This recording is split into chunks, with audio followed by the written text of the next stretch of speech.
அவருக்கு அன்பு மட்டும்தான் ஒரே பண்புன்னு இல்லை, அவருக்கு நிறைய பண்புகள் இருக்கு. அதுல அன்பும் ஒன்று.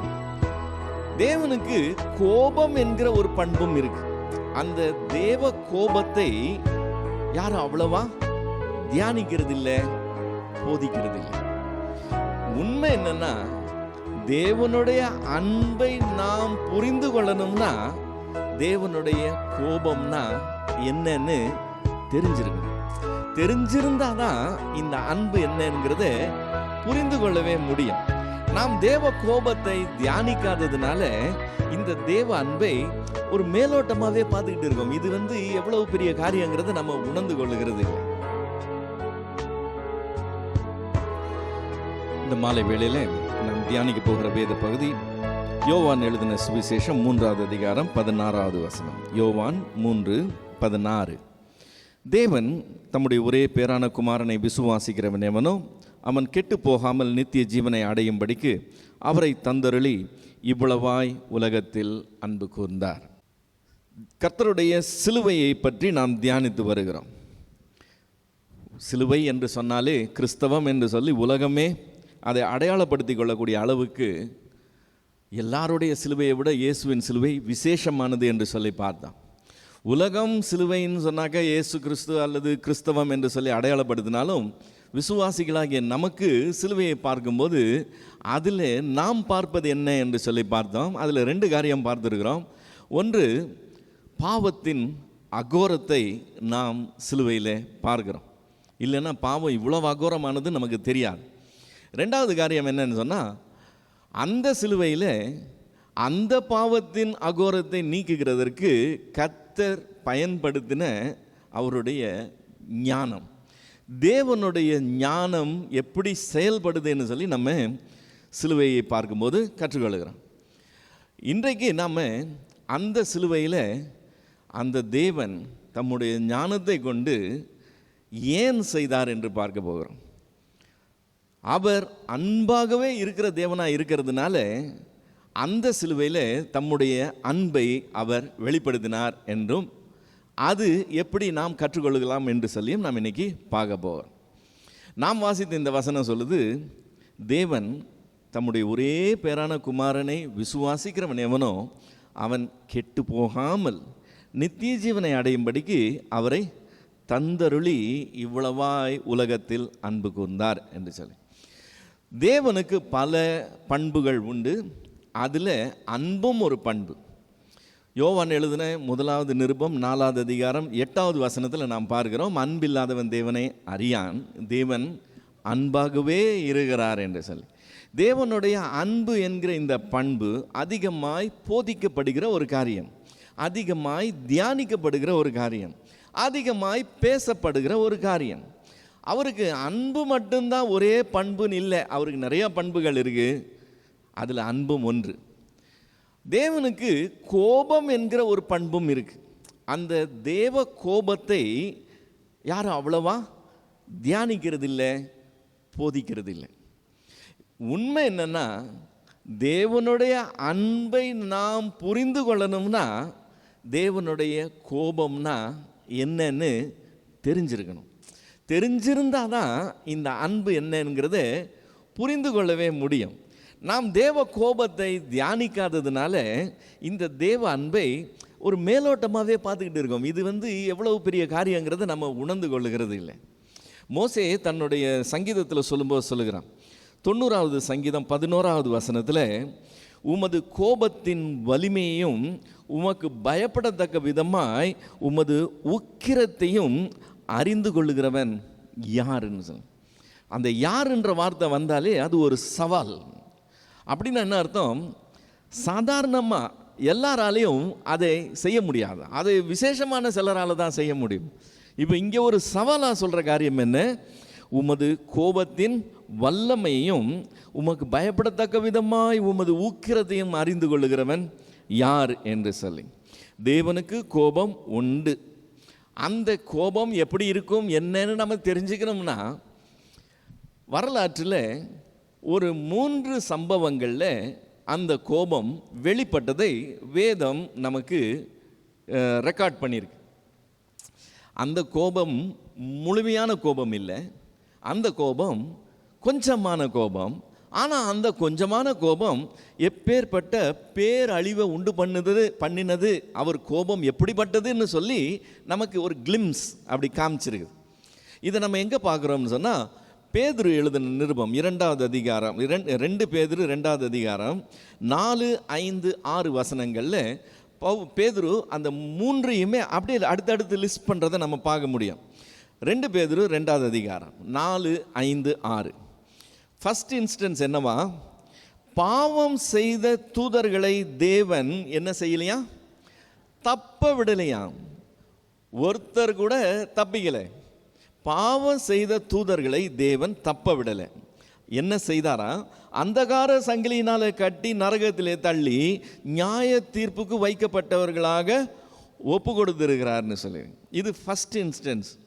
இதில் இந்த கோபத்துக்கு நீங்கி தப்பிச்சவங்க ஒருத்தர் கூட இல்லை. அவ்வளவு பேரையும் அவர் தண்டனைக்குள்ளே கொண்டு வருகிறார். ஸோ நோவா காலத்துக்கு முன்னால் ஒரு பெரிய பேரழிவை நம்ம பார்க்கிறோம். இந்த உலகத்தையே முற்றிலுமாய் மாற்றி போட்ட காரியம் அது. அன்னைக்கு பாவம் செய்த தூதர்களை தேவன் தப்ப விடாமல் அவருடைய கோபத்தினாலே அதை செய்தார். அடுத்த காரியம் என்னவா? பூர்வ காலத்தையும் பூர்வ உலகத்தையும் தப்ப விடாமல் நீதியை பிரசங்கித்தவனாகிய நோவா முதலான 8 பேரை காப்பாற்றி அவபக்தி உள்ளவர்கள் நிறைந்த உலகத்தின் மேல் ஜலப்பிரவாகத்தை வரப்பண்ணி அப்படின்னு சொல்லி 2வது காரியத்தை பற்றி பேசு. இப்போ மறுபடியும் தேவ கோபம் வெளிப்படுது. இந்த முறை ஒரு 8 பேர் ஆண்டவர் தப்ப விடுறார். மற்ற அனைவரையும் அவர் கொல்லுகிறார். மொத்த உலகத்தில் உள்ள மாம்சமான நாசியில் சுவாசம் உள்ள அத்தனையும் அவர் நிக்கிரகம் பண்ணுகிறார். அதுக்கு பேர் தேவ கோபம். அவருக்கு கோபம் வந்து ஜல பிரளயத்தினால மொத்தத்தையும் அழிச்சாரா. 8 பேரை தப்பிச்சிட்டார். ஃபர்ஸ்ட் இன்சிடென்ஸில் யாருமே தப்பிக்கல. செகண்ட் இன்சிடென்ஸில் ஒரு 8 பேர். 3வது இன்சிடென்ஸு சோதோம் கொமோரோ என்னும் பட்டணங்களையும் சாம்பலாக்கி கவிழ்த்து போட்டாராம். 2 பெரிய பட்டணம்.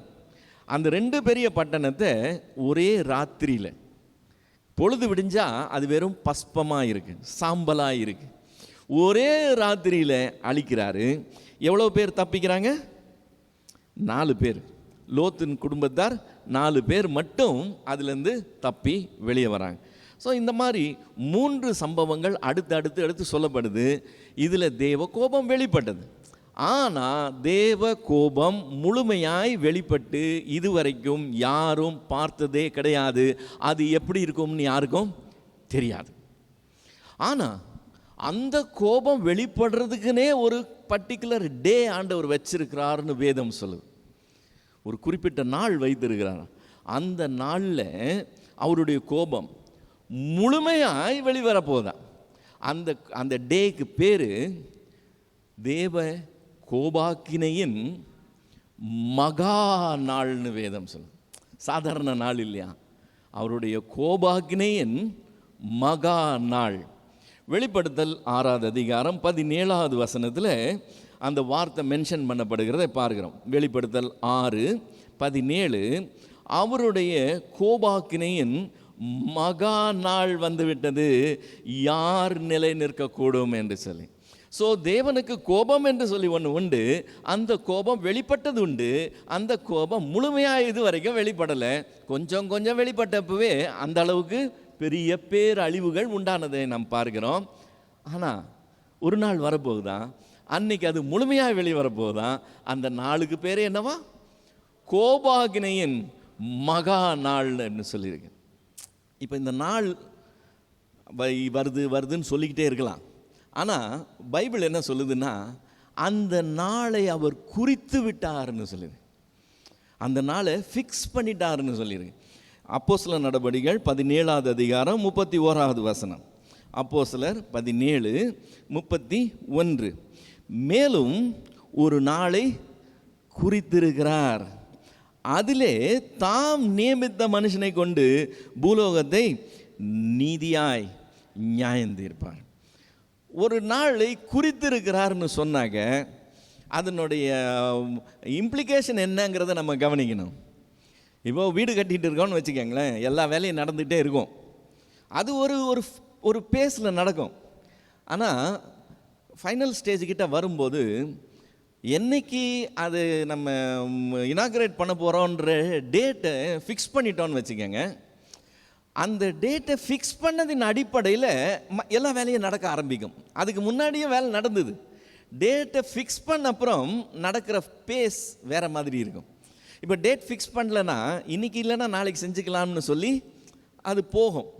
ஓகே, இவன் இன்றைக்கி வரல, நாளைக்கு வரான், இந்த வாரம் செய்யாத கூட அடுத்த வாரம் செஞ்சுக்கிட்டு அப்படி ஒரு மாதிரி அட்ஜஸ்ட் பண்ணி போகும். ஆனால் டேட் ஃபிக்ஸ் பண்ணிட்டா ப்ளம்பராக இருந்தாலும், பெயிண்டராக இருந்தாலும், கார்பெண்டராக இருந்தாலும், எந்த வேலையாக இருந்தாலும், நைட்டாக இருந்தாலும், டேயாக இருந்தாலும், அதை அந்த நாளுக்கு முன்னாடி முடிக்கிறதுக்கு அதி தீவிரமாய் வேலைகள் நடக்கும். ஸோ டேட் ஃபிக்ஸ் பண்ணுறதுனுடைய இம்ப்ளிகேஷன் அது. இப்போ ஒரு நாளை குறிச்சிட்டாரு, 2025 முடிஞ்சு 2026 வரோம்னா என்ன அர்த்தம்? ஆக்சுவலாக நம்ம ஒரு வருஷம் அந்த நாளுக்கு நெருங்கி வந்திருக்கோம்னு அர்த்தம். எனக்கு பிறந்த நாள் வருது, ஒரு வருஷம் முடித்து புது வருஷத்துக்குள்ளே காலடி எடுத்து வைக்கிறேன்னா அர்த்தம் என்னென்னா, அந்த நாளை நோக்கி ஒரு வருஷம் நான் நெருங்கி வந்திருக்கிறேன்னு அர்த்தம். ஒரு நாள் போய் புதுசாக ஒரு நாளுக்குள்ளே நுழையிறோம்னாலும் ஒன் டே க்ளோசர். ஸோ அந்த நாளை குறித்திருக்கிறார். இதை சொல்கிறது பவுல் அந்த நாளை குறித்திருக்கிறார்னு சொல்லுகிறான். குறித்திருக்கிறார்னு பவுல் சொல்கிறதுனால உண்மையாயிடுவான்னு நம்ம யோசிக்கலாம். பவுல் சொல்கிறான் குறித்திருக்கிறார்ல, அந்த குறித்திருக்கிறத குறித்து அவர் எவிடன்ஸே கொடுத்துருக்கிறாருன்னு சொல்லுகிறான். அதனுடைய என்ன சொல்கிறது, நிச்சயத்தை எல்லாருக்கும் அவர் விளங்க பண்ணியிருக்கிறார்னு சொன்னான். அந்த வசனத்தை தொடர்ந்து வாசித்தோம் சொன்னால், அந்த மனுஷனை மரித்தோரிலிருந்து எழுப்பினதுனாலே அது நிச்சயத்தை எல்லாருக்கும் விளங்க பண்ணியிருக்கிறாராம். இயேசு கிறிஸ்துவை அடக்கம் பண்ணின கல்லறை திறந்து இருக்கு, அந்த கல்லறை காலியாக இருக்கு. அதனால என்ன நிச்சயமாக தெரியுமா? ஒரு நாளை குறித்திருக்கிறாருன்னு நிச்சயமாக தெரியுமா? பண்ணிட்டார். உங்களுக்கு வேணும்னா என்னைக்கு வேணாலும் போய் செக் பண்ணிக்கலாம். அவர் அடக்கம் பண்ணின இடம் காலியாயிருக்கு. ஸோ தேவ கோபாக்கினை வெளிப்படும் நாள் ஒன்று இருக்குது.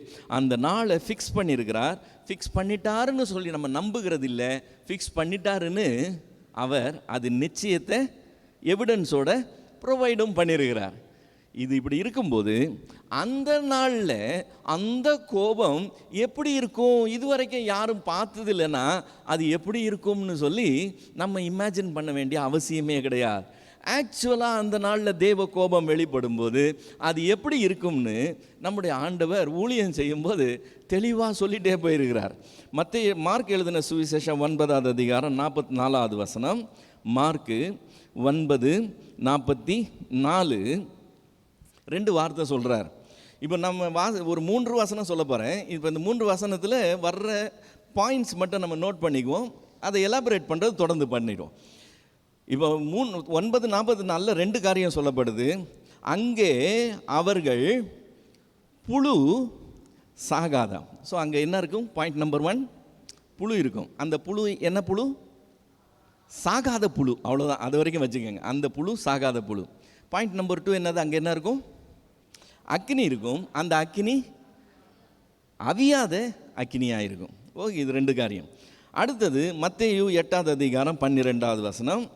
மத்தேயு 8:12 ராஜ்யத்தின் புத்திரரோ புறம்பான இருளிலே தள்ளப்படுவார்கள். என்ன இருக்குமாங்க?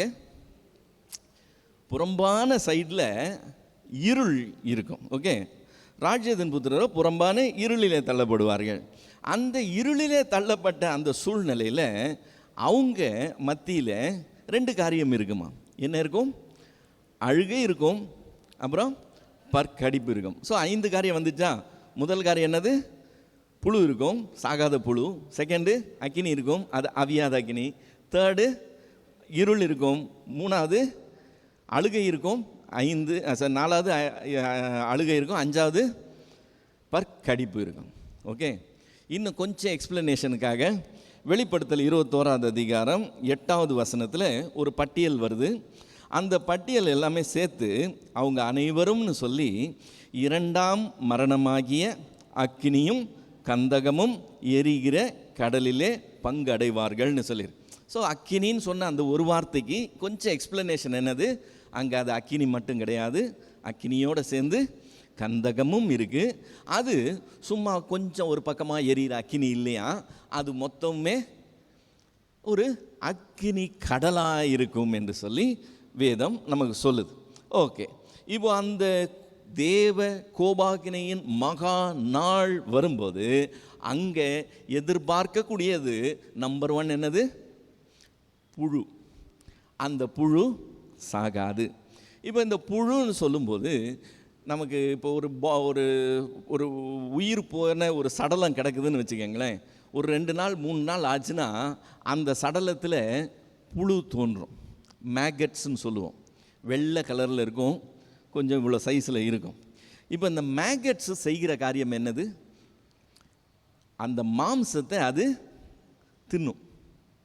அது சாகிறது எதுவாக இருந்தாலும் சரி, நீங்கள் வெளியே போட்டு வச்சுருந்தீங்கன்னா அதில் புழு தோன்றும், அந்த புழு அதனுடைய மாம்சத்தை தின்னும். இப்போ இந்த மேகட்ஸை சாகடிக்கணும்னு சொன்னாக்க நீங்கள் நெருப்பு கொண்டு போய் வச்சிங்கன்னா அது பஸ்பமாயிரும். அதுக்கு நெருப்பு ஆகாது. புழுவை சாக பண்ணணும்னா என்ன வேணும், நெருப்பு வேணும். நம்ம வீட்டில் கம்பளி பூச்சி இருந்தால் கூட அந்த கம்பளி பூச்சை காலி பண்ணணும்னா ஒன்றும் இல்லை, கந்த துணி கொஞ்சத்தில் கெரோசின் ஊற்றி கொளுத்தி காமிச்சோம்னா அது அவ்வளவும் செத்து போயிடும். எந்த புழுவும் அக்கினியில் நிற்காது. ஆனால் இந்த புழு சாகாதுன்னு வசனம் சொல்லுது. இந்த புழு சாகாதா, எந்த சூழ்நிலையில் சாகாதா, அங்கே அக்கினி இருக்கா, அந்த அக்கினி இருந்தும் அந்த புழு சாகாது. இப்போ அந்த மாம்சத்தை புழு தின்னும், ஆனால் இவங்களும் சாக மாட்டாங்க, அந்த புழுவும் சாகாது. எப்படி இருக்கும்னு கொஞ்சம் கற்பனை பண்ணி பாருங்கள். நம்மளை புழு தின்னுக்கிட்டே இருக்குது, ஆனால் நம்மளும் சாக மாட்டோம், அந்த புழுவும் சாக மாட்டோம். அக்கினி இருந்தாலும் அந்த புழு சாகாது. அதுதான் அதனுடைய விசேஷம். இது ஒன்று. ரெண்டாவது அக்கினி. இந்த அக்கினி அவியாத அக்கினின்னு சொல்லியிருக்கு. இப்போ நம்ம கூட தான் அக்கினியெல்லாம் பார்க்குறோம். நம்ம பூமியில் பார்க்குற எந்த அக்கினியும் அவியாத அக்கினி கிடையாது. காடே பற்றி எரிந்தால் கூட சரி, நீங்கள் அணைக்கணும்னு அவசியம் கிடையாது, அது தானாய் அணைந்து போயிடும். எல்லாமே அணைந்து போகும். ஆனால் இந்த உலகத்தில் நம்ம பார்க்காதது அங்கே தேவ கோபாகினையில் வெளிப்படுதான். என்னது, அந்த அக்கினி அவியாது. நம்ம வெளிப்படுத்தல் 21:8 பார்க்கும்போது அந்த அக்கினிக்கு கொஞ்சம் எக்ஸ்பிளனேஷன் கொடுக்கப்படுது. அங்கே அக்கினியோடு சேர்ந்து என்ன இருக்குமா, கந்தகம் இருக்குமா. நமக்கு தமிழில் கந்தகம்னு சொல்லுகிறோம். கந்தகம்னா நமக்கு டக்குன்னு அண்டர்ஸ்டாண்ட் பண்ண கஷ்டமாக இருக்கும். ஆங்கிலத்தை பார்த்தோம்னா தெரிஞ்சிடும், சிம்பிள். அது என்னது, சல்ஃபர். அக்கினியோட சல்ஃபர் எங்கே பார்க்க முடியும் தெரியுங்களா? எரிமலை வெடித்து அதுலேருந்து குழம்பு வெளியே வருது இல்லை, அந்த லாவா, அந்த எரிமலை வெடித்து அந்த லாவா அந்த அக்கினி வெளியே வரும்போது அங்கே அக்கினியோடு சேர்ந்து சல்ஃபரும் இருக்குது. அந்த சல்ஃபருடைய வேப்பர் இருக்குது பார்த்தீங்களா, அந்த வேப்பர் பாய்சன்.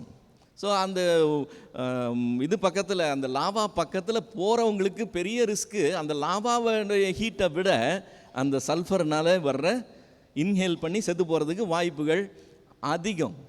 இப்போது ஆண்டவர் சொல்கிறாரு, அங்கே அக்கினி மட்டும் கிடையாது, அக்கினியும் கந்தகமும் இருக்குன்னா என்ன மாதிரி அக்கினின்னு இமிடியேட்டாக நம்மளால் கெஸ் பண்ண முடியுதா? எரிமலையிலேருந்து வெடித்து வெளியே வர்ற அந்த அக்கினி கடல் மாதிரி இருந்தால் எப்படி இருக்கும்னு இமேஜின் பண்ணிக்கங்க. அந்த அக்கினி அவியாத அக்கினி, பர்மனெண்ட்டாக இருந்துக்கிட்டே இருக்கும். ஸோ சாகாத புழுவை இந்த உலகத்தில் நம்ம பார்க்குறதே கிடையாது. அக்கினி இருந்து சாகாத புழு கிடையவே கிடையாது, ஆனால் அங்கே அது இருக்குது. அவியாத அக்கினியை நம்ம இந்த உலகத்தில் பார்க்குறதே கிடையாது, ஆனால் அங்கே இருக்கிறது அவியாத அக்கினி. இது 2 ஆஸ்பெக்ட் ஆச்சா. மூணாவது என்ன சொன்னேன், இருள். அந்த இருளை ஆண்டவர் புறம்பான இருள்னு சொல்கிறார். இப்போ இந்த புறம்பான இருளை அண்டர்ஸ்டாண்ட் பண்ணிக்கணும்னா, நம்ம பார்க்குற இருட்டு இந்த இருட்டு இல்லை. நம்ம பார்க்குற இருட்டு என்னன்னு சொன்னால், வெளிச்சம் இல்லாததுனால இருக்கிறது பேர் தான் நம்ம இருட்டு. ஒரு ரூமுக்குள்ளே போகிறோம், ரூம் இருட்டாக இருக்குது. ஓகே, அந்த ரூமுக்குள்ளே இருக்கிற இருட்டெல்லாம் நம்ம பெருக்கி வெளியே தள்ளிட்டு நம்ம லைட்டு கொண்டு வரதில்லை. நம்ம லைட்டை ஆன் பண்ணோம்னாலே இருட்டு இருக்காது, அவ்வளோதான். ஸோ நம்ம இருட்டுன்னு நம்ம பார்க்குறது என்னென்னா, ஆக்சுவலாக அது ஒரு பொருள் இல்லை, அது வெளிச்சம் என்கிற பொருள் இல்லாததுனால தோன்றுகிற காரியம், அவ்வளவுதான். வெளிச்சம்தான் பொருள், இருட்டு தானே ஒரு பொருள் இல்லை, அது இல்லாமையினால இருக்கிற ஒரு காரியம். ஆனால் புறம்பான இருள்னு வேதம் பேசுகிற இந்த இருள் வித்தியாசமானது, அதுவே ஒரு பொருள். இதை நம்ம அண்டர்ஸ்டாண்ட் பண்ணிக்கணும்னா, யோவான் எழுதின சுவிசேஷம் 1ஆவது அதிகாரம் 4வது 5வது வசனத்தில் நம்முடைய ஆண்டவராகிய இயேசு கிறிஸ்துவை பற்றின ஒரு இன்ட்ரடக்ஷன் இருக்குது. யோவான் 1:4-5 அதில் என்ன சொல்லியிருக்கு? அவருக்குள் ஜீவன் இருந்தது, அந்த ஜீவன் மனுஷருக்கு ஒளியாக இருந்தது, அந்த ஒளி இருளிலே பிரகாசித்தது. இது வரைக்கும் பிரச்சனை கிடையாது, இது வரைக்கும் எல்லாம் நார்மல். எது? ஒரு ஒளி இருளில் பிரகாசிக்கிறது ஆச்சரியம் கிடையாது. அடுத்த வார்த்தை என்ன தெரியுங்களா? இருளானது அதை பற்றி கொள்ளவில்லை. நீங்கள் எங்கே பார்த்துருக்கீங்க ஒளியை இருள் பற்றி கொள்ளுகிறதே? நடக்காத விஷயம். நடக்காத விஷயத்தை வேதம் சொல்லுது, இருளானது அந்த ஒளியை பற்றி கொள்ளவில்லை. அப்படி ஒரு இருள் இருக்கு பார்த்துக்கங்க, ஒளியை பற்றி கொள்ளுகிற இருள், அதுவே ஒரு பொருள். இதை நம்ம ஃபஸ்ட்டு எங்கே பார்க்குறோம்னு சொன்னால், யாத்திராகமம் 10வது அதிகாரத்தில் 21வது வசனத்தில் எகிப்தியர் மேலே கர்த்தர் கொண்டு வந்த வாதைகளில் ஒன்று என்னன்னு சொன்னால், 3 நாள் தடவி கொண்டிருக்கத்தக்கதான இருளை கொண்டு வந்தார். ஓகே, இருட்டாயிடுச்சு, சூரியன் உதிக்கலை. எகிப்தியர் என்ன செஞ்சுருப்பாங்க? நேச்சுரலாக நமக்கு இப்போ எலக்ட்ரிசிட்டி இருக்குது, அவங்களுக்கு எலக்ட்ரிசிட்டி இல்லை. அப்போ நைட்டுனா அவங்க என்ன செய்வாங்க? நேச்சுரலாக தீப்பந்தங்களை கொளுத்தியிருப்பாங்க, இல்லை அரிக்கன் லேம்ப் மாதிரி இருந்தால் எதையா ஒன்று விளக்குகளை கொளுத்தியிருப்பாங்க. 72 மணி நேரம் அந்த இருள் இருக்குது. அவங்க நிச்சயமாக அவங்களுடைய தீப்பந்தங்களை கொளுத்தியிருப்பாங்க, அவங்களால ஆனதெல்லாம் பார்த்துருப்பாங்க. ஆனால் 72 மணி நேரம் இருந்த அந்த இருளால் இவங்க எந்த ஒளியை கொண்டு வந்தாலும் ஒன்றும் செய்ய முடியாது. அந்த இருள் ஒளியை பற்றி கொள்ளுகிற இருள். அதனுடைய எஃபெக்ட் என்னாச்சு தெரியுங்களா? 3 நாள் அப்படி இருக்கு, 72 hours, 72 மணி நேரம் அவனவன் உட்கார்ந்த இடத்தை விட்டு எந்திரிக்க கூட இல்லையா. அந்த இருள் எப்படிப்பட்டதா இருந்தா? தடவி கொண்டு இருக்கத்தக்கதான இருள்னு சொல்லிடு. இப்போ தெரியுதுங்களா? இந்த இருளே ஒரு பொருள், இதுக்கு முன்னாடி ஒளி நிற்காது. ஆனால் இயேசு கிறிஸ்துவுக்குள் இருந்த அந்த ஜீவன் மனுஷருக்கு ஒளியாக இருக்கிறது, அதை இருள் பற்றி கொள்ள முடியாது. இது மெய்யான ஒளி, இது டோட்டலாக டிஃப்ரெண்ட். ஆனால் இருளை பற்றி கொள்ளக்கூடிய ஒரு இருள் உண்டுன்னு சரித்திரத்தில் ஒரு தடவை பார்க்குறோம். ஸோ இது எகிப்தியர் மேலே வந்த வாதை, இதனுடைய ரெப்புடேஷன் இன்னொரு தடவை அது நடக்க போகுதுன்னு வேதம் சொல்லுது. வெளிப்படுத்தின விசேஷம் 16வது அதிகாரம் 10வது 11வது வசனத்தில் பார்க்கிறோம், அக்கிரமக்காரனுடைய ராஜ்யத்தின் மேலே தேவன் அடுத்து அடுத்து அடுத்து அடுத்து வாதைகளை கொண்டு வருகிறார். அந்த வாதைகளில் ஒன்று என்னது? தேவன் இருளை அவனுடைய சிங்காசனத்தின் மேலும் ராஜ்யத்தின் மேலும் ஊற்றினார் என்று சொல்லியிருக்கு. ஸோ ஏற்கனவே ஒரு தடவை நடந்துச்சு, இன்னொரு தடவை நடக்க போகுதுன்னு வேதம் சொல்லுது. இப்போ ஆண்டவர் சொல்கிறாரு, புறம்பான இருள் இருக்குது அங்கே. தேவ கோபம் வெளிப்படுகிற அந்த இடத்துல புறம்பான இருள் இருக்குன்னு சொல்கிறார். அங்கே ஏற்கனவே அக்கினி இருக்குன்னு சொல்லியாச்சு. அக்கினி இருந்தால் என்ன இருக்காது? நீங்கள் சின்ன கேண்டில் கொளுத்தி வச்சிங்கன்னா கூட அந்த ரூமில் வெளிச்சம் வந்துடும், இருள் இருக்காது. அங்கே கடல் போல அக்கினி இருக்குது. அப்போது டோட்டலாக இலுமினேட்டடாக இருக்கணும், எல்லாம் வெளிச்சமாக இருக்கணும். அக்கினி இருந்தாலும் அந்த அக்கினியினுடைய வெளிச்சம் கூட வெளியே வர முடியாத அளவுக்கு அங்கே இருள் டோட்டலாக இருக்கும்.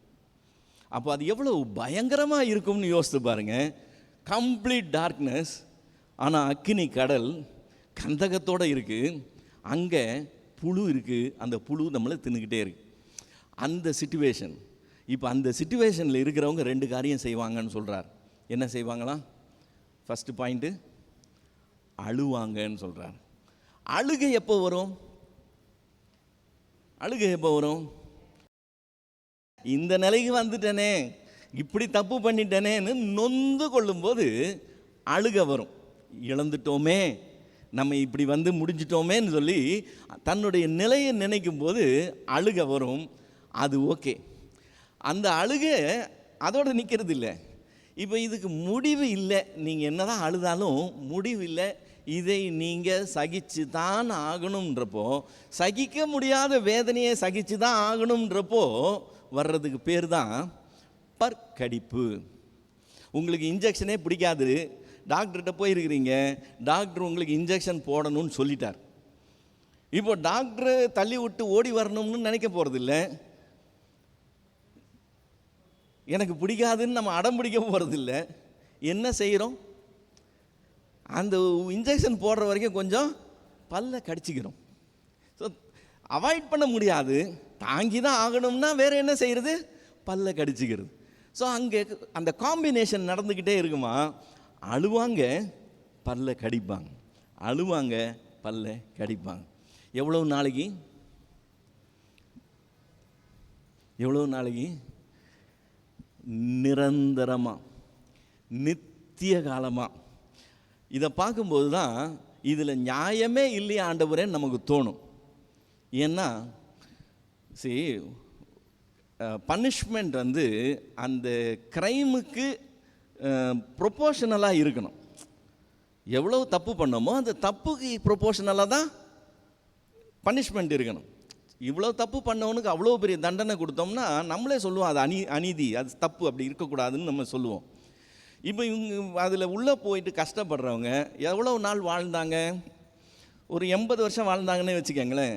80 வருஷத்தில் முதல் 10 வருஷத்தை விட்டுருங்க, சிறு பிள்ளைன்னு. அப்போ 70 வருஷம். 70 வருஷம் பாவம் செஞ்சவனுக்கு எவ்வளோ நாள் தண்டனை கொடுக்கலாம்?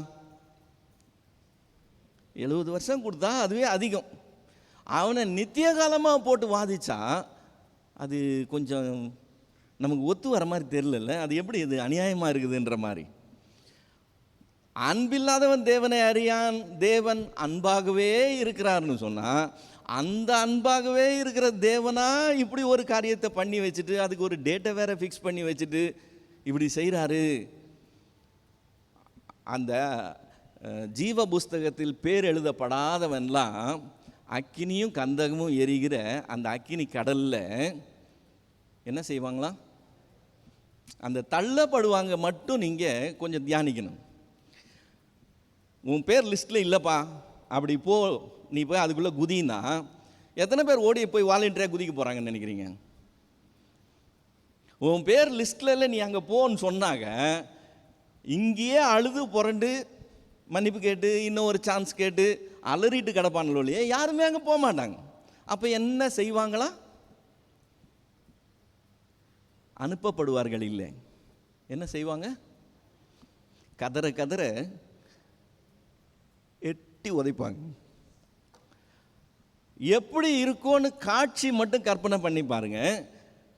அதை தேவன் சொல்றாரு, அப்படி நடக்க போகுது. தேவ கோபாக்கினையின் மகா நாள்னு சொல்லி அந்த நாளை பற்றி பேசுது வசனம்.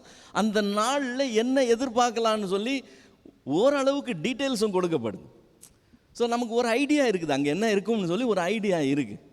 இப்போ இவ்வளவு காரியத்தை நித்திய காலமாய் தேவன் செய்கிறார்னா அதை ஜீவனிக்கவே முடியல.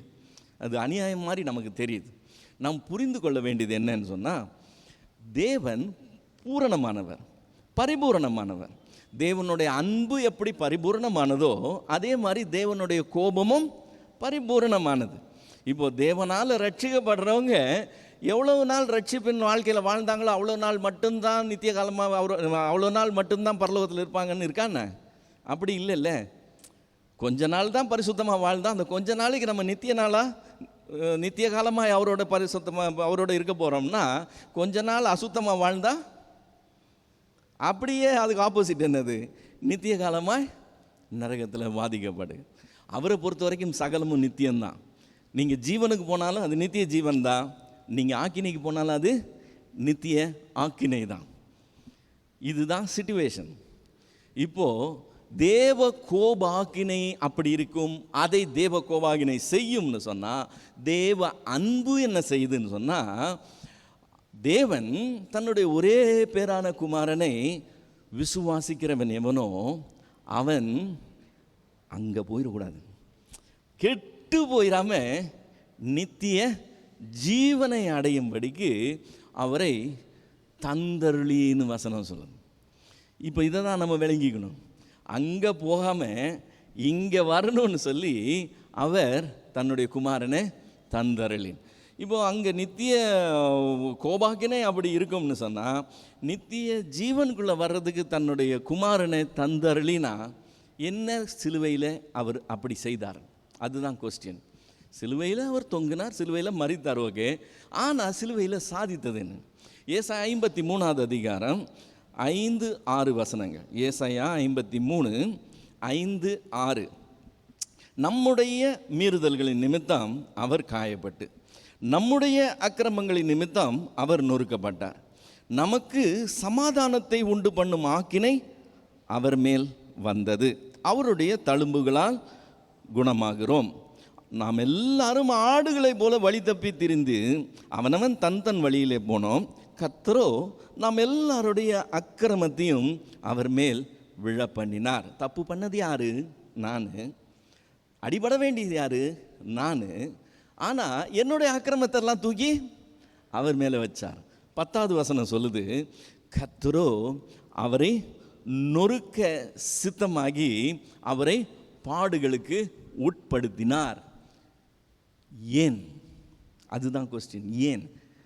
என்னுடைய அக்கிரமங்களை, என்னுடைய மீறுதல்களை அவர் சுமக்கிறதுனால அவர் ஏன் பாடுகளை அனுபவிக்கணும்?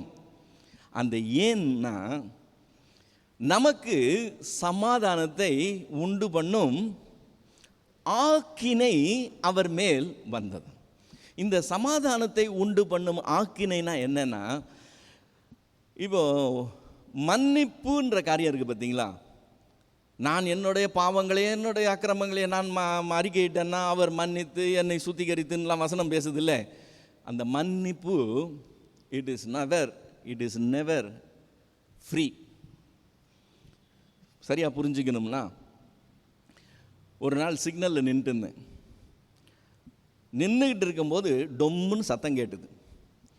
என்னன்னு திரும்பி பார்த்தா ஒரு ஆட்டோக்காரர் வந்து என் கார் மேலே மோதிட்டார். டெயில் லேம்ப் ஃபுல்லாக உடஞ்சி நொறுங்கி கீழே விழுந்துச்சு. நான் இறங்கி போய் பார்த்தேன், டெயில் லேம்ப் காலி. அன்றைக்கி டேட்டில் அந்த டெயில் லேம்ப் 2000 ரூபாய்க்கு மேலே. இப்போ இந்த ஆட்டோக்காரரு ஒரு தாத்தா, ஒன்றுமே இல்லாத தாத்தா, பரிதாபமாக இருக்கிறார். அவர் சட்டை எப்படி கசக்கிறாரு? ஒன்றும் இல்லை சார், வாடகை ஆட்டோ சார், காலையில் முதல் சவாரி வரேன் சார், பிரேக்கு போட்டேன் ஆனால் வண்டி நிற்காமல் வந்து இடிச்சிச்சு சார், மன்னிச்சுக்கோ சார். அந்த தாத்தா கிட்ட என்ன பேச முடியும்? பேசுகிறதுக்கு ஒன்றுமே கிடையாது.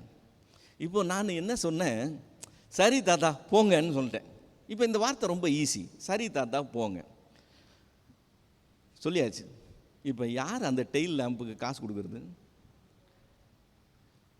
யார் மன்னிச்சாங்களோ அவங்க கொடுக்கணும். இப்போ நான் அந்த காசை கொடுக்கறதுக்கு ரெடியாக இருக்கிறதுனால தான் என்ன சொன்னேன்? சரி தாத்தா போங்கன்னு சொல்லிட்டேன். பக்கத்து காரக்காரன் சொல்ல முடியுமா அதை? சரி தாத்தா நீங்கள் போங்கன்னு. அவனா கொடுக்க போகிறான்? இதை நான் கொடுக்க போகிறேன், அதனால் நான் மன்னிக்கிறேன் இல்லையா? தேவன் நமக்கு மன்னிக்கிறார், ஆனால் அதுக்குண்டான விலையை அவர் செலுத்துகிறார். சமாதானம் உண்டு பண்ணுகிறதுக்கு ஒரு ஆக்கினை இருக்குது பார்த்துக்கங்க. என் தலையில் வந்திருக்க வேண்டிய ஆக்கினை, உங்கள் தலையில் வந்திருக்க வேண்டிய ஆக்கினை, அதை அவர் தன் தலையில் ஏற்றுக்கொள்கிறார். அதனால தான் அவர் தழும்புகளால் நாம் குணமாகிறோம். சிலுவையில் அவர் நாம் கெட்டு போகாமல் நித்திய ஜீவனை அடையணும்னு சொல்லி இவ்வளவு பெரிய காரியம் செய்திருக்கிறார்.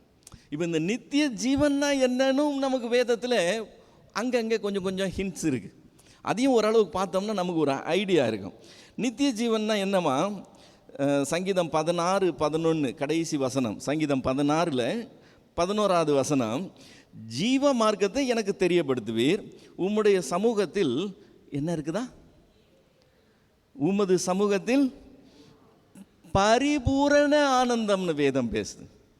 தேவ சமூகத்தில் என்ன இருக்குதான்? ஆனந்தம் இருக்கான். அந்த ஆனந்தம் எப்படிப்பட்ட ஆனந்தமா? பரிபூரணமான ஆனந்தமா. இன்னைக்கு கூட நம்ம ஆனந்தத்தை அனுபவிக்கிறோம் இல்லை? அந்த ஆனந்தம் வரும் போகும். ஆனந்தம் இருந்துக்கிட்டே இருக்காது. ரெண்டாவது அது பரிபூர்ணமாகவும் இருக்காது. ஆனால் தேவ சமூகத்தில் இருக்கிற ஆனந்தம் பரிபூர்ணமான ஆனந்தமா. அவர் வலது பாரிசத்தில் என்ன இருக்கான்? இன்பம் இருக்கான். அது சின்ன இன்பம் இல்லை, அது பேரின்பம். அந்த பேரின்பம் கொஞ்ச நேரத்துக்கு இருக்கிறது இல்லை, அது நித்தியமான பேரின்பம். நம்மளும் கூட இந்த உலகத்தில் இன்பங்களை அனுபவிக்கிறோம். இன்பம் வரும் போகும். அதில் சைஸ் வித்தியாசம் இருக்கலாம். சில சமயத்தில் பெரிய இன்பமாக இருக்கும், சில சமயத்தில் சின்ன இன்பமாக இருக்கும். ரைட்.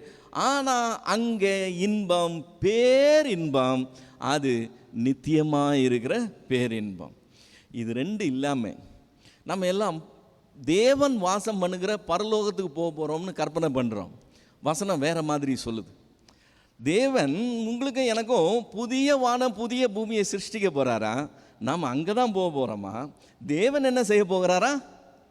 பரலோகத்தை விட்டு அங்கே வந்து மனுஷராகிய நம்மோடைய சேர்ந்து அவர் வாசம் பண்ண போகிறாருன்னு சொல்லியிருக்கு.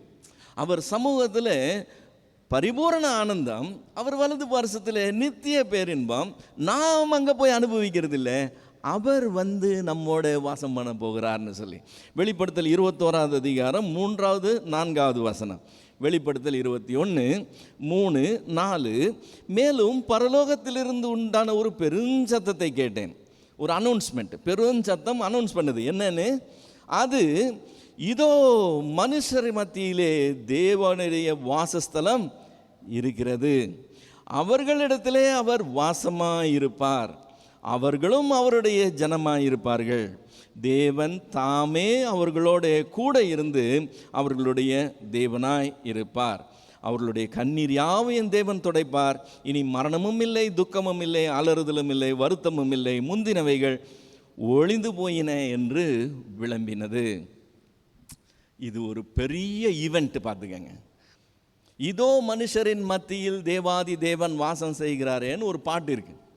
அந்த பாட்டை நம்ம எப்போவுமே சபையில் பாடும்போதெல்லாம் கற்பனையில் பாடுறோம்னா, எங்கே 2-3 பேர் இருக்கிறாங்களோ அவங்க மத்தியில் நான் இருக்கிறேன்னு சொன்னார் இல்லை, இதோ மனுஷரின் மத்தியில் தேவாதி தேவன் வாசம் பண்ணுறாருன்னு சொல்லி அதை நினைப்பில் பாடுறோம். ஆக்சுவலாக அந்த பாட்டை எழுதுனவங்க கரெக்டாக எழுதியிருக்கிறாங்க. ஒவ்வொரு ஸ்டான்ஸாவை பாருங்கள், அந்த ஸ்டான்ஸா எல்லாமே அன்னைக்கு வரப்போகிற பெரிய காரியத்தை பற்றி தான் அவங்க எழுதியிருப்பாங்க. நம்ம அதை கவனிக்காமல் நம்ம பாட்டு பாடிக்கிட்டு இருக்கோம், அவ்வளோதான். இப்போ இந்த வசனம் என்ன சொல்லுது கிளியராக? இதோ மனுஷரின் மத்தியில் தேவன் வாசம் செய்கிறதுக்கு அவர் இறங்கி வரப்போகிறார். அவர் இறங்கி வந்து நம்மோட நித்திய காலமாய் வாசம் பண்ண போகிறார். அங்கே என்னெல்லாம் இல்லை? கண்ணீர் இல்லை, அங்கே மரணம் இல்லை, துக்கம் இல்லை, அலறுதல் இல்லை, அங்கே வருத்தம் இல்லை, அங்கே ஆனந்தம், பரிபூர்ண ஆனந்தம், பேரின்பம், அது நித்தியமான பேரின்பம். இப்போ தேவன் தன்னுடைய ஒரே பேரான குமாரனை விசுவாசிக்கிறவன் எவனோ அவன் கெட்டு போகாமல் இந்த நித்திய ஜீவனுக்குள்ளே வரணும்னு அவரை தந்தருளி இவ்வளவாய் உலகத்தில் அன்பு கூர்ந்தார்னு வசனம் சொல்லுது இல்லையா? இப்போ தேவன் தன்னுடைய குமாரனை தந்தருளின்ற வார்த்தையை இன்னும் கொஞ்சம் பார்த்தோம்னு சொன்னால் வாசிக்கலாம். ஒரு வசனம், யோவான் எழுதின நிருபம் 1 யோவான் 3 அதிகாரம் 16 வசனம். 1 யோவான் 3:16. அவர் தம்முடைய ஜீவனை நமக்காக கொடுத்ததுனாலே அன்பு இன்னதுன்னு அறிந்திருக்கிறோம். அன்புனா என்னங்கிற டெஃபினிஷனே எப்படி கிடைக்குதா? அவர் தம்முடைய ஜீவனை நமக்காக கொடுத்ததுனாலே. ஒரு நிமிஷம் நிறுத்தி அந்த வார்த்தையை திரும்ப யோசிப்போம். நம்ம எல்லாம் ரொம்ப க்ளோஸாக பழகிறோன்னு வச்சுக்கோங்க. நான் உங்களோட ரொம்ப க்ளோஸ் ஃப்ரெண்டுன்னு வச்சுக்கோங்க. உங்களுக்கோ இல்லை எனக்கோ ஒரு பண தேவை வருது, அவசரமாக பணம் தேவைப்படுது, ஒரு 50,000 1,00,000 ஏதோ அவசரமாக பணம் தேவைப்படுதுன்னு சொன்னால், எனக்கு நெருங்கின நண்பர்களாக இருக்கிற நீங்கள் கையில் இருந்தால் கொடுப்பீங்க, இல்லைன்னா என்ன செய்வீங்க? கையில் இருக்கிற நகையவாது கொடுத்து அந்த பண தேவையை சந்திக்கிறதுக்கு நீங்களும் முயற்சி செய்வீங்க, நானும் முயற்சி செய்வேன் இல்லை? நண்பர்களுக்குள்ளே உறவினர்களுக்குள்ள அது நார்மலான ஒரு விஷயம் இல்லையா? பணம் தேவைன்னா கொடுப்பீங்க. எனக்கு கிட்னி தேவைன்னா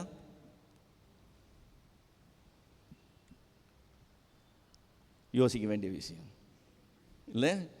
பணம்னா பரவாயில்லை, கிட்னி தேவைன்னா யார் கொடுக்கறது? அதெல்லாம் வேலைக்கு ஆகாது. நீங்கள் யோசிக்கலாம். ஆனால் என்னுடைய பிள்ளைகளோ, என்னுடைய மனைவியோ, என்னுடைய அம்மாவோ, என்னுடைய அப்பாவோ, என் சகோதரனோ சகோதரியோ கொடுக்கறதுக்கு ஓரளவுக்கு ஆயத்தமாக இருப்பாங்க இல்லையா? சாக போகிறான், இப்படியா உயிரை காப்பாற்ற முடியாதான்னு கொடுப்பாங்க. நடக்குது, அது நடக்குது. எனக்கு தேவைப்படுறது கிட்னி இல்லை, எனக்கு தேவைப்படுறது இருதயம். யார் கொடுப்பாங்க? இப்போ செத்தா செத்துட்டு போ, இருதயம் யாரும் கொடுக்க மாட்டாங்க. 2 கிட்னி இருக்குது, ஒன்று கொடுத்துட்டு ஒன்று வச்சுக்கலாம். இருக்கிறதே ஒரு இருதயம், உனக்கு கொடுத்துட்டு நாங்கள் என்ன பண்ணுறது? யாரும் கொடுக்க மாட்டாங்க. ஸோ என்னை உயிரோட பிழைக்க வைக்கிறதுக்கு யாருமே கொடுக்காததை தேவன் எனக்காக, நான் பிழைக்கணுன்றதுக்காக அவர் கொடுத்தார். அவர் தம்முடைய ஜீவனை நமக்காக கொடுத்ததுனாலே அன்பு இன்னதுன்னு சொல்லி அறிந்திருக்கிறோம். அதை இன்னும் கொஞ்சம் பார்க்கணும்னு சொன்னால்,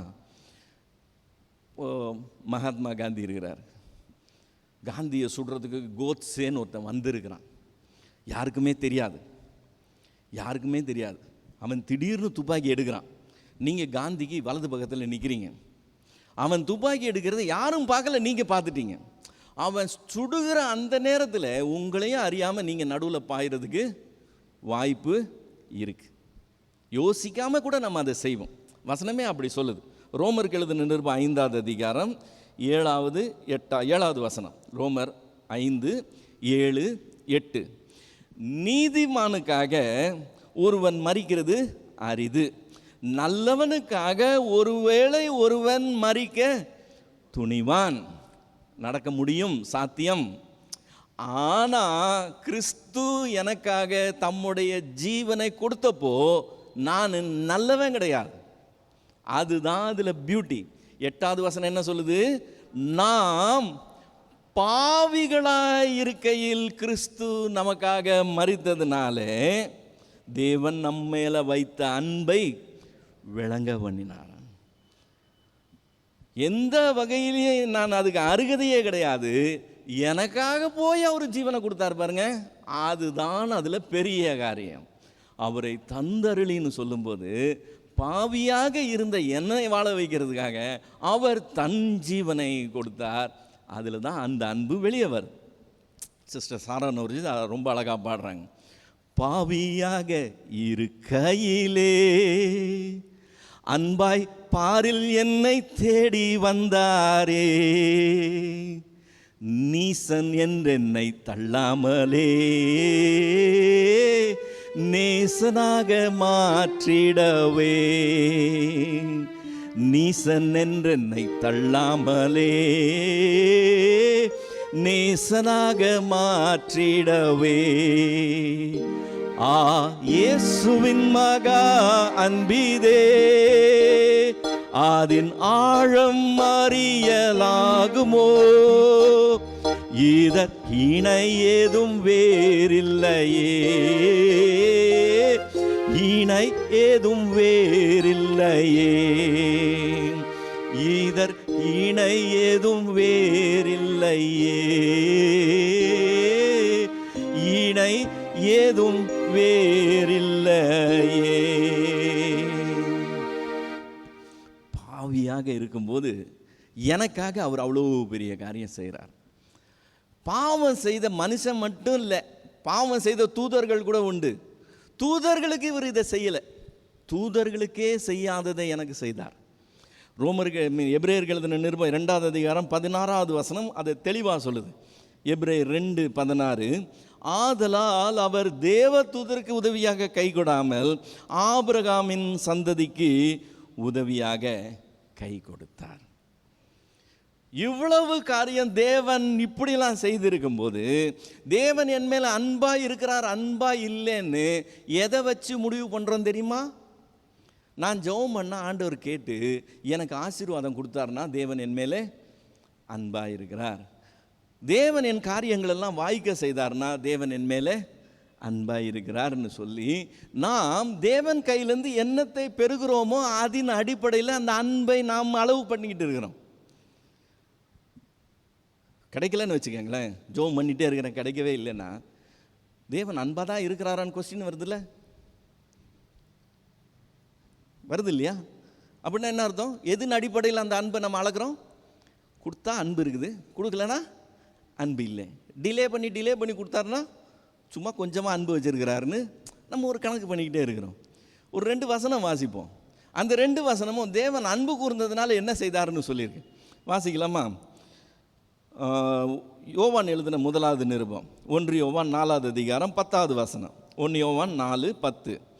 நாம் தேவனிடத்தில் அன்பு கூர்ந்ததினால் அல்ல, அவர் நம்மிடத்தில் அன்பு கூர்ந்து நம்முடைய பாவங்களை நிவர்த்தி செய்கிற கிருபாதார பலியாக தம்முடைய குமாரனை அனுப்பினதினாலே அன்பு உண்டாயிருக்கிறது. தேவன் அன்பு கூர்ந்து என்ன செய்தாரா? காரு பங்களாலாம் கொடுத்தாருன்னு சொல்லலை. தேவன் அன்பு கூர்ந்ததுனால என்ன செய்தாரா? தம்முடைய குமாரனை நம்முடைய பாவங்களுக்கு கிருபாதார பலியாக அவரை அனுப்பினார். இன்னொரு வசனம் எபேசியர் 2வது அதிகாரம் 4வது வசனம். எபேசியர் 2:4. தேவனோ இரக்கத்தில் ஐஸ்வர்யம் உள்ளவராய் நம்மில் அன்பு கூர்ந்த தமது மிகுந்த அன்பினாலே அக்கிரமங்களில் மரித்தவர்களாயிருந்த நம்மை கிறிஸ்துவுடனே கூட உயிர்ப்பித்தார். கிருபையினாலே ரட்சிக்கப்பட்டீர்கள். அன்பு கூர்ந்து ஆசீர்வாத மழை பொழிந்தார்னு சொல்லலை, பார்த்துக்கங்க. அன்பு கூர்ந்து நாம் கெட்டு போகாமல் நித்திய ஜீவன் அடைகிறதுக்கு அவர் வழிவகுக்கிறார். அதுதான் அன்பு. இப்போ தேவன் சிலுவையில் தம்முடைய அன்பை இப்படி விளங்க பண்ணியிருக்கிறார். அவருடைய கோபாக்கினையின் மகா நாள் வருது. நாள் குறிக்கப்பட்டாச்சு. ஸ்லோவாக இன்ச் பை இன்ச் நம்ம அதை நோக்கி போய்கிட்டே இருக்கோம். எல்லாரும் பேரழிவை நோக்கி போகிறாங்க. உலகத்தில் யாருமே கெட்டு போகக்கூடாதுன்னு உலகத்தின் மேலே அன்பு கூர்ந்து அவர் என்ன செய்தாரா? தேவன் தன்னுடைய ஒரே பேரான குமாரனை விசுவாசிக்கிறவன் எவனோ அவன் கெட்டு போகாமல் நித்திய ஜீவனை அடையும்படிக்கு அவரை தந்தருளி இவ்வளவாய் உலகத்தில் அன்பு கூர்ந்தாராம். அதெல்லாம் இருக்கட்டும் ஆண்டவரே, இன்னைக்கு எனக்கு இதெல்லாம் கிடைச்சாதான் நீங்கள் என் மேல் அன்பாக இருக்கிறீங்கன்னு நம்ம சொல்லிக்கிட்டு இருந்தோம்னா வசனம் என்ன சொல்லுது? 1 கொரிந்தியர் 15வது அதிகாரம் 19வது வசனம். 1 கொரிந்தியர் 15:19. இம்மைக்காக மாத்திரம் நாம் கிறிஸ்துவின் மேல் நம்பிக்கை உள்ளவர்களாய் இருந்தால் எல்லா மனுஷரிலும் பரிதபிக்கப்படத்தக்கவர்களாய் இருப்போம். இம்மையில் நாம் பிச்சை எடுக்கணும்னு தேவன் விரும்பலை, பார்த்துக்கங்க. இம்மையில் நாம் நல்லா இருக்கணுன்றதான் கர்த்தருடைய காரியம். கர்த்தரை தேடுகிறவர்களுக்கோ ஒரு நன்மையும் குறைவுபடாது. எங்கே? இம்மையிலையா மறுமையிலையா? இம்மையை பற்றி தான் பேசுது இல்லை? என் ஜீவனுள்ள நாளெல்லாம் நன்மையும் கிருபையும் என்னை தொடரும். இம்மையை பற்றி பேசுதா மறுமையை பற்றி பேசுதா? என் பாத்திரம் நிரம்பி வழியும், எல்லாம் இம்மையை பற்றி தானே பேசுது. ஒன்றும் குறைய போகிறது கிடையாது. இம்மையில் எவ்வளோ நாள் இருக்க போகிறோம்? கண்ணை மூடி கண்ணை திறக்கிறதுல பொடிஞ்சு போயிடும். கடந்த 20 வருஷம் எவ்வளோ நாள் ஆச்சுன்னு யோசித்து பாருங்கள். கண்ணை மூடி கண்ணை திறக்கலாம். அடுத்த 20 வருஷம் அப்படி தான் ஓடி போயிடும். 20 வருஷம் தாண்டி போச்சுன்னா நான் எவ்வளோ வயசானவனாக இருப்பேன்னு பார்த்துக்கங்க. இந்த இடத்துல எந்த மாதிரி சின்ன பையனாக இருக்கிறவன் வந்து நிற்பான்னு யோசித்துக்கங்க. கண்ணை மூடி கண்ணை திறக்கிறது எல்லாம் போய்கிட்டே இருக்கும், காலம் முடிஞ்சு போயிடும். அவ்வளவுதான் இம்மை. இந்த கொஞ்ச நாள் மட்டும் நம்ம நல்லா இருக்கணும்ன்றது தேவனுடைய காரியம் கிடையாது. நாம் நித்திய காலமாக அவரோட சேர்ந்து நல்லா இருக்கணும்னு அவர் விரும்புகிறார். அதனால் அவர் என்ன செய்திருக்கிறாரா?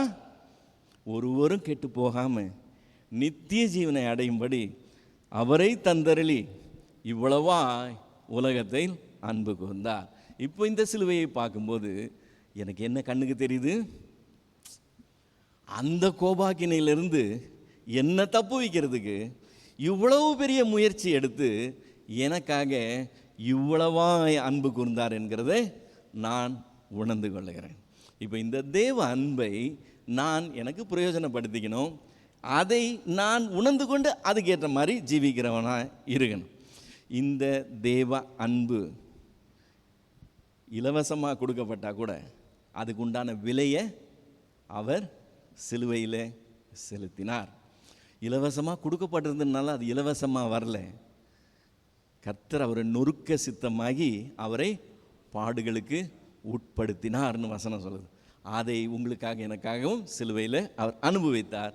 சிலுவையை பார்க்கும்போதெல்லாம் நமக்கு அதில் தேவனுடைய இந்த வாயினால் விவரிக்கவே முடியாத அதன் ஆழம் அறியலாகுமோன்னு சொல்லி பாட்டு பாடினோம்ல, இதற்கு இணை இல்லைன்னு சொன்னோம்ல, அதை சிலுவையில் நாம் பார்க்கிறோம். கண்களை மூடி ஆண்டவரை நோக்கி பார்க்கலாம்.